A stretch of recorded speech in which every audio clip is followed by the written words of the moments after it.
But this congregation has been our family, you know, and you don't really realize it maybe until you have a crisis. Okay. But when you have a crisis, you're all in the same crisis, and so then this outer family comes in and surrounds you, and you learn then to do that for others. And so I would say that our roots are like a pecan tree, deep and strong in this family. And when people leave or die or are sick or hurt, it's like our family is hurt. Tim, you tell them. You were new in the family when I guess our biggest crisis came. With Kelly? Mm-hmm. Well, I guess we had been married for, well, in fact, we all, you know, we've had funerals here, we've had weddings here, because Trina and Kelly were married here about 11 months before we were, and they were married in the chapel.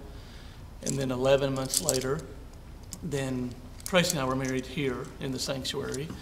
And so we all, you know, we were married close together, and then I guess then, how many years later, after Trina and Kelly were Nine. 9 years later, then we suddenly and tragically lost Kelly, and it was hard on all the family. And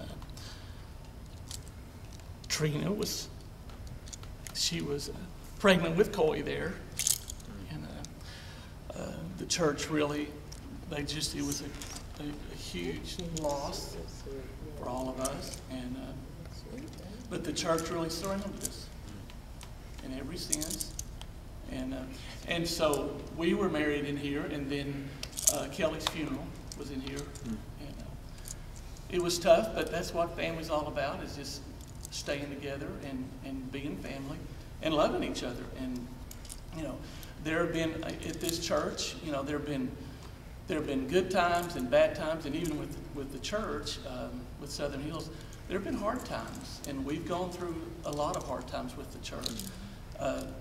And that's why Tracy and I are still here, because it's not just this family here that I married into, but you don't leave your family.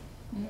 And so that's why we're still here. And you know, Tim, you remember some of those young men that spoke at Kelly's funeral or during that time, a lot of them have told me that was a turning point in their family, because they reached out to help Trina and the kids, these two. When the crisis came up with my son-in-law, I think I found, or I saw, a greater portion of Christianity and faith and love than I ever saw in my life. And that was from people. Not on the basis of, I'm going to help you today. It was on the basis of, I'm going to help you for how long you need the help. You triggered a thought in me that one of our big events that happened in this building that was not a funeral was the day that Tim was leading singing and proposed to you. And that was a big event. Yeah, he proposed from the pulpit. Yeah, she's sitting right there, and he asked her and got down on one knee then. Well, and so he started in on meeting somebody and back there in the back, and I thought, oh no, where's he going with this? So anyway, he proposed and gave me my ring and got back up and finished leading singing. But he had the elders' approval to do it. Now, let me ask you on this question. Were you focused on Jesus Christ that morning? We were, well, he sparkled in my ring. Where used to, you come in and everything was quiet, and they sang songs and prayed and preached, but now they clap and sing and all that And good smile. stuff. Yeah, they laugh and smile, and they're very friendly. Things have changed around here in numbers mainly, and it's hard to stay acquainted unless you get involved. And people won't come to you. You have to learn to go to people.